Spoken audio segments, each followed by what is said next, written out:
في الأنبياء والمرسلين وعلى آله وصحبه أجمعين أما بعد رب اشرح لي صدري ويسر لي أمري واحلل عقدة من لساني يفقه قولي قال الله تعالى أعوذ بالله من الشيطان الرجيم ومن آياته أن خلق لكم من أنفسكم أزواجا لتسكنوا إليها وجعل بينكم مودة ورحمة إن في ذلك لآيات لقوم يتفكرون صدق الله العظيم.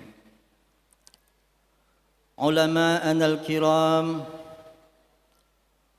وحبائبنا الكرام وزعمائنا الأفاضل، alhamdulillah wa syukrulillah wonten ing dalu menika kawula lan panjenengan sedaya dipun paringi rahmat kali Allah Subhanahu wa taala, sehingga wonten ing dalu menika kawula lan panjenengan sedaya saged sami-sami kempal wonten ing majelis ingkang penuh barokah. Ingkang kula hormati panjenenganipun Al-Mukarram Rama Kiai Haji Muhammad Jamaluddin Ahmad, panjenenganipun Al-Mukarram Kiai Haji Aziz Masyhuri, panjenenganipun Rama Kiai Haji Muhammad Hasib Abdul Wahab, panjenenganipun Rama Kiai Haji Ubaidillah Faqih, panjenenganipun Ibu Nyai Munjidah Abdul Wahab, Wakil Bupati Kabupaten Jombang, ingkang kula hormati panjenenganipun Dr. Andes Kiai Haji Fathul Huda sekeluarga, ingkang kula hormati Ibu Nyai Nurfiatin Amanullah. Kami merasa berbahagia sekali, alhamdulillah wa syukrulillah. Tidak henti-hentinya kami berangkat dari rumah, dari tambak beras, kami mengucapkan puji syukur kehadirat Allah Subhanahu wa ta'ala. Setelah akdun nikah yang telah dilaksanakan 7 tahun yang lalu, alhamdulillah kebahagiaan kami pada malam hari ini ditakdirkan oleh Allah Subhanahu wa ta'ala. Akdun nikahipun riyin tasih wonten tasih sugengipun Abah Kiai Haji Amanullah Abdul Rahim riyin datang Masjidil Haram. Tapi karena kehendak Allah Subhanahu wa ta'ala dan sambil menunggu proses pendidikan yang belum selesai dan alhamdulillah pada tahun ini selesai, akhirnya Allah Subhanahu wa ta'ala mewujudkan doa-doa kami, mewujudkan doa keluarga Kiai Haji Fathul Huda, mewujudkan doa dari seorang ibu yang tidak pernah berhenti berdoa, mengabulkan doa dari seorang ibu yang tidak pernah tidur ketika malam mendoakan putra dan putrinya, dan Allah tidak pernah tidur, Allah mengabulkan doa-doa hambanya. Maka pada malam hari ini kita semua berbahagia, pengantin juga berbahagia, alhamdulillah. Semua yang hadir ini juga berbahagia, alhamdulillah. Tapi ada juga yang berbahagia di sana, di tempat yang kita tidak tahu, di tempat yang kita tidak bisa melihat.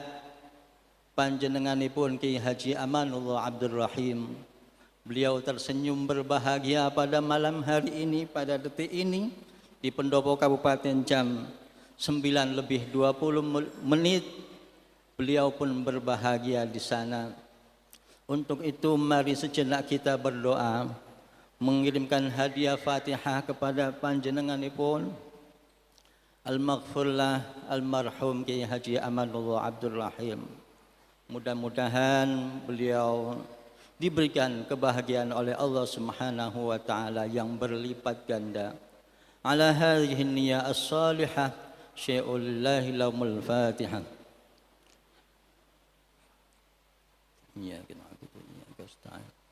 Ihdinas siratal mustaqim siratal ladzina an'amta 'alaihim ghairil maghdubi 'alaihim waladdallin. Minangkanipun sambutan atas nama keluarga saking mempelai putra dan putri, kami mengucapkan terima kasih yang sebanyak-banyaknya kepada para romo yai, para hadirin sedaya, ibu nyai, para hadirin sedaya, mengucapkan beribu-ribu terima kasih. Jazakumullah ahsanal jaza. Yang kedua, kami mohon doa restu dari Bapak Ibu sedaya. Mudah-mudahan perkawinan ini membawa barokah kepada kedua mempelai berdua. Barokah fi rizqihima, barokah fi ulumihima, barakallahu fi ulumihima, barakallahu fi auladihima. Pernikahan ini adalah pernikahan seperti yang disampaikan oleh Pak Kiai Haji Fathul Huda, adik kami Gus Syafiq, bahwa pernikahan ini membawa misi yang sangat besar. Kami menginginkan bahwa dengan pernikahan adik kami Gus Syafiq dengan Adinda Vivi, Gus Syafiq ini bisa membuat Bahrul Ulum yang kedua di Tuban ini punyai. Makanya Pak Kiai Haji Fathul Huda tadi mengatakan bahwa kami sudah menyediakan tanah untuk pengembangan proyek akhirat. Proyek yang dikembangkan oleh Bu Huda, Pak Huda ini adalah investasi yang insya Allah Gus Syafiq tidak akan pernah habis karena termasuk shadaqatun jariyatun awwaladin salihin yad'u lahu. Beliau sudah menyediakan lahan untuk pengembangan Bahrul Ulum yang kedua dan beliau menamakan Bahrul Huda. Nggih. Bahrul Huda. Ini kami titipkan di Syafiq kepada masyarakat Tuban. Kami titipkan Pak Huda, adik kami ini dari kecil mondok di Tambak Beras. Kemudian mondok di pesantren Kajen. Kemudian diteruskan sampai saya antarkan sendiri di Syria, di Damaskus, Syria. Saya mengantarkan bersama abah beliau, almarhum Kiai Haji Amanullah Abdul Rahim. Saya antarkan sampai ke tempat asramanya. Ini asramamu, ini tempatmu mondok, ini tempatmu thalabul ilmi. Bertahun-tahun adik kami ini mondok. Untuk itu kami mohon adik kami ini Syafiq, amalkan ilmumu. Amalkan ilmumu dan buktikan bahwa kamu adalah putra dari pondok pesantren Bahrul Ulum. Buktikan bahwa kamu itu adalah putra daripada Kiai Haji Amanullah Abdul Rahim. Untuk itu kami mohon kepada semua masyarakat Tuban agar membantu kami, membantu adik kami untuk bisa mengembangkan ilmunya di Tuban ini, di pondok pesantren Bahrul Huda. Amin ya rabbal alamin. Ingkang terakhir, kaula atas nama keluarga saking Bapak Kiai Haji Fathul Huda, Ibu Fathul Huda, dan keluarga besar saking pondok pesantren Tambak Beras, mohon maaf yang sebesar-besarnya apabila dalam pelaksanaan resepsi ini ada kekurangan, ada hal-hal yang kurang berkenan di hati Bapak Ibu sekalian. Kami mohon maaf yang sebesar-besarnya. Jazakumullah ahsanal jaza. Assalamualaikum warahmatullahi wabarakatuh. Bapak Ibu hadirin wal hadirat rahimakumullah. Selanjutnya kita ikuti bersama dengan penuh khidmat Al-Mawa'id Al-Husna, dawuh-dawuh agung tutur-tutur luhur yang akan dihaturkan oleh Al-Mukarram Romo Kiai Haji Hashim Muzadi. Dumateng panjenenganipun kasumanggaaken. Allahumma shalli ala Muhammad.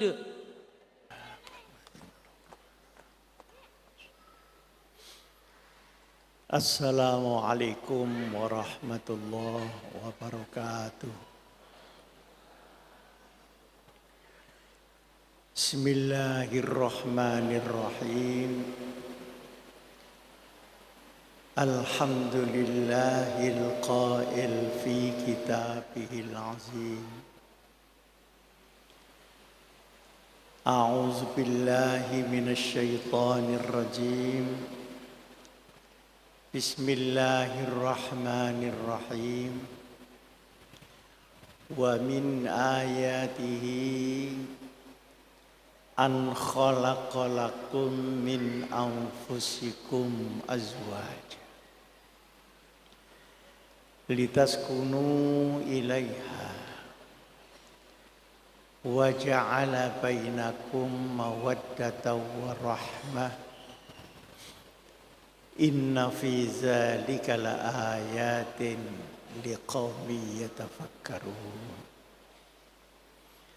Allahumma salli ala sayyidina wa maulana wa syafi'ina wa uswatina wa habibina wa qurrati a'yunina Muhammadin sallallahu alaihi wasallam wa ala alihi wa sahbihi ila yaumil qiyam. Rabbana atina min ladunka rahmah wa hayyi' lana min amrina rasyada. Hadratul muhtaramin, ashabal fadilah, para kiai, para sesepuh ingkang kula muliakan. Sahibud dakwah, Bapak Huda sekeluarga, mempelai berdua, undangan sekalian yang saya muliakan. Saya termasuk orang yang tukang pidato. Tapi yang paling sulit itu midatoni pengantin. Sebab apa iya pengantin itu mendengarkan pidato saya? Jangan-jangan dia berpikir kapan pidatonya selesai dengan agendanya sendiri. Sehingga saya nawaitunya mengingat kembali ajaran Rasulullah sallallahu alaihi wasallam tentang pernikahan yang disebut di dalam agama misaqan ghaliza,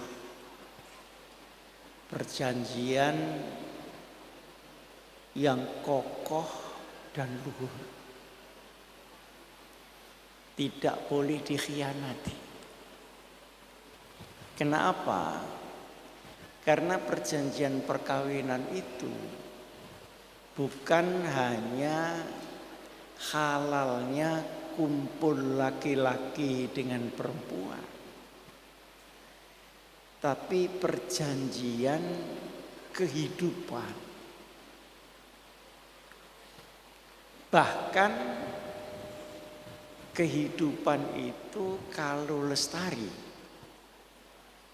bisa menjadi kehidupan di dunia dan di akhirat. Oleh karenanya banyak orang yang menganggap bahwa perkawinan itu sekedar hubungan laki perempuan dalam arti halal seksnya. Padahal jauh lebih agung daripada itu adalah kontrak perjanjian kehidupan. Karena laki dan perempuan itu azwaj, sepasang. Pundi-pundi pasangan itu mesti mboten podo.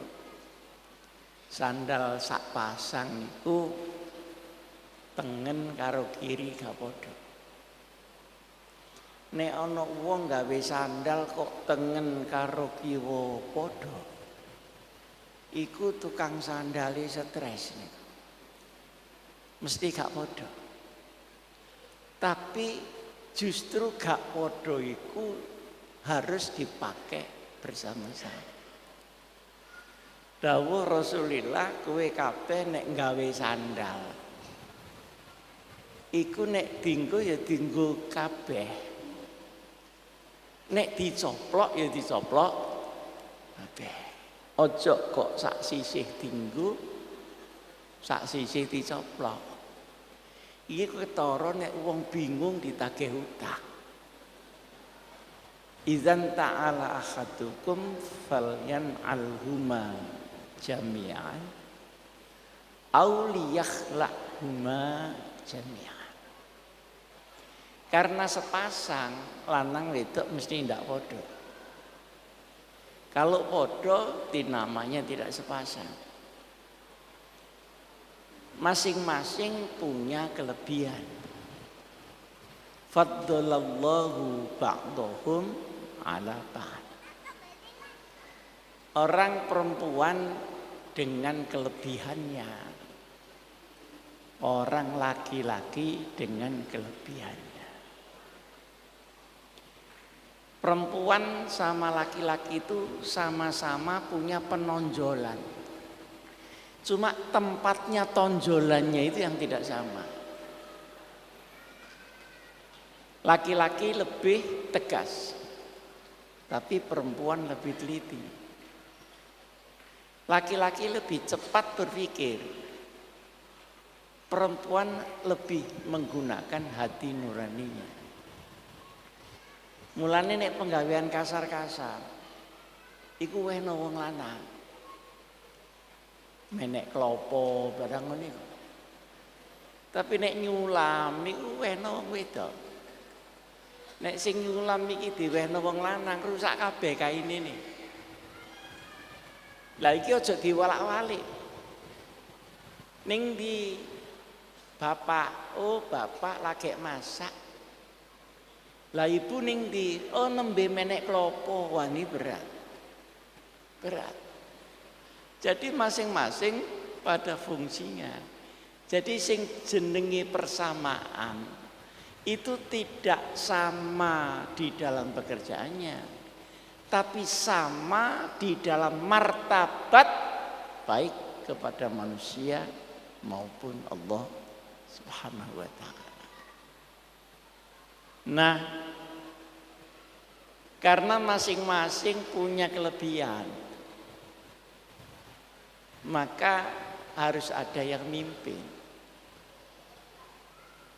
Jatuh pilihan Allah pada orang laki-laki. Faddalallahu ba'dahum ala ba'd, didahului dengan ar-rijalu qawwamuna 'alan nisa. Riyen nalika kula sik mondok teng Senori, mondok teng Bandol. Dawe Bandol ngeten. Qaimun iku ngadeg.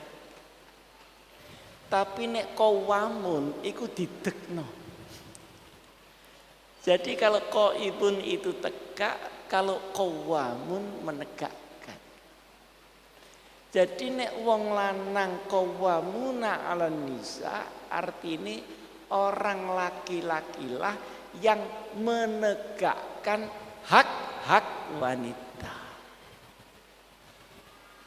Karena qawamuna iku qawamuna opo gak disebut, berarti qawamuna 'ala kulli syai'. Jadi kewajibane wong lanang itu menegakkan haknya wanita. Hak nafkahnya, lahir batin, hak kehormatannya, hak keturunannya, hak perlindungannya kehormatannya semuanya tanggungan laki-laki. Jadi nek cara Quran, orang laki-laki itu menegakkan wanita. Perkara wanita menegakkan laki-laki niku wis penggawean dina-dina niku. Ora usah didalili. Niku wis mlaku karepe dhewe glender wis iso. Nah, disinilah kadang-kadang kita kaum laki-laki itu suka nakal. Nah ini penting, tapi rahasia kanggone ibu-ibu. Nakal iku mestine wong lanang itu penanggung jawab. Lalu digeser menjadi penguasa. Seakan-akan ketaatan perempuan kepada laki-laki itu mutlak tanpa syarat. Maka berubahlah tanggung jawab menjadi penguasa. Akhirnya semena-mena. Dari mana saya tahu kalau orang laki suka semena-mena? Nggih, sebab kula wong lanang, dadi wis mesti ngerti. Semena-mena. Para hadirin undangan sekarang yang saya muliakan. Jadi sak temeni nek syariat Rasulullah sallallahu alaihi wasallam dijalankan, itu tuntutan hak asasi manusia itu wis ora perlu. Sebab semuanya sudah ditanggung oleh laki. Syariah. Buktinya apa? Selama laki-laki itu bertanggung jawab penuh, maka orang perempuan harus taat penuh, sama penuh. Tapi kalau tanggung jawab laki-laki mulai menurun, maka perempuan boleh tanya. Lho biasanya teko jam 2 kok saiki teko jam 6. Jawabannya mesti oh macet. Enggak lah. Kalau tanggung jawab menurunnya itu banyak, perempuan boleh protes. Misalnya nafkahnya, perlakuannya dikasar, maka perempuan boleh protes. Kalau tanggung jawab iki entek, drop sama sekali, maka perempuan boleh mengambil kembali haknya, lepas daripada laki-laki itu. Di sini maka ada rafa. Di sini maka ada pengadilan untuk mengembalikan uang 10.000 dari seluruh ikatan yang ada dan dari seluruh mahar yang ada. Nah, cuma dibatasi dening Kanjeng Nabi, awas ojo gampang-gampang pegatan karena abghadul halal indallahi talaq. Barang yang halal tapi dibendu karo pangeran itu bercerai. Karena dia menerlantarkan orang yang tidak salah. Anaknya menjadi tidak jelas dan sebagainya dan sebagainya. Timbul sekarang pertanyaan, kene opo nek tanggung jawab iku laki-laki kok nek warisan wong wedok kok oleh separuh, wong lanang kok oleh sak pikulan, wong wedok oleh sak gendongan. Ini banyak serangan-serangan terhadap Islam. Dianggap ajaran Kanjeng Nabi niki tidak adil. Pertama di bidang hak tadi, padahal hak itu menjadi kewajiban laki-laki. Yang kedua, warisan. Para undangan sekalian yang saya muliakan. Wah, niki.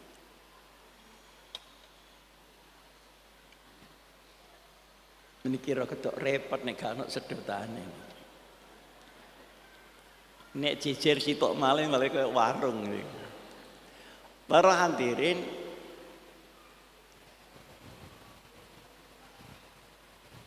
padahal kenapa perempuan dapat separuh? Karena perempuan itu kalau punya uang untuk dirinya sendiri, bukan untuk keluarganya.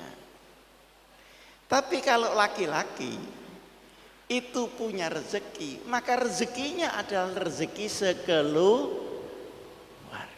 Di sini bedanya. Jadi kalau laki dan perempuan sama-sama kerja, uangnya perempuan itu nek mentolo dijaluk sing lanang gak oleh. Iku bener sing wedok. Cuma medit ngono to. Tapi nek dijupuk iku wong lanang geragas. Karena rezeki laki-laki itu qawwamuna 'alan nisa, dia bertanggung jawab kepada istri dan anaknya, sementara rezeki perempuan hanya haknya sendiri. Mulane di Indonesia niki terus ono gono gini. Kenapa? Karena kedua-duanya nyambut gawe. Jadi dibagi dhisik weke wong wedok, baru diwaris.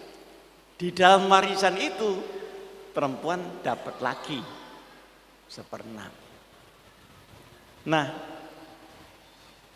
jadi jangan sampai seperti orang-orang di Jawa Tengah, Solo, barang itu yang perempuan nyambut gawe, sing lanang ning omah mawon. Penggaweane ngerek manuk. Sing wedok kok ning pasar. Engko manuke snegel ganti ngerek manuke dhewe. Itu tidak boleh, sebetulnya tidak boleh menurut syariat. Nah, kecuali berdasarkan kesepakatan yang masuk di dalam mitsaq al-ghaliz gitu. Nah, insya Allah dengan masing-masing mengambil hak dan kewajibannya. Mudah-mudahan mempelai berdua ini dikaruniai oleh Allah kados dawuh Quran wau litas kunu ilaiha, mudah-mudahan mendapatkan sakinah dari Allah Subhanahu wa taala. Jadi sakinah itu adalah natijah dari tanggung jawab dan kewajiban. Ketenangan itu tidak berdiri sendirinya, tapi hasil daripada ar-rijal qawwamuna 'alan nisa bima faddalallahu ba'dahum 'ala ba'd. Ketenangan. Allah tidak menyebut kesenangan, tapi ketenangan. Ketenangan hidup adalah kesenangan yang bergandeng dengan kebenaran. Kalau kesenangan bergandeng dengan maksiat, yang terjadi adalah kekacauan keluarga itu. Nah, insya Allah dari sini akan timbul al-mawaddah. Artinya al-mahabbah wad-diman. Cinta sak tanggung jawab. Ini bedanya mahabbah sama mawaddah. Nek seneng-seneng tok jenenge mahabbah. Nek seneng sak tanggung jawab itu namanya mawaddah. Dan tanggung jawab tidak mungkin hadir tanpa adanya perkawinan. Kula kadang-kadang keluyuran pundi-pundi negara sing maju-maju mulai meninggalkan perkawinan. Nah niki sing didhawuhaken Kanjeng Nabi, faman raghiba anni falaysa minni. Orang yang tidak mau menggunakan akdun nikah sebagai lembaga dia tidak termasuk umat Muhammad. Loh, kalau orang belum kawin itu terserah karena kondisinya tidak sama. Tapi kalau perkawinan ditiadakan, seperti lazimnya negara-negara di barat itu, tidak umat Muhammad. Karena tanpa perkawinan susunan keluarga itu akan rusak. Mana bapak, mana anak, mana ibu, mana ponaan, mana misanan itu kacau balau. Karena tidak ada akdun nikah. Di Eropa itu ada namanya suami sosial. Social husband. Jadi bojomu sopo?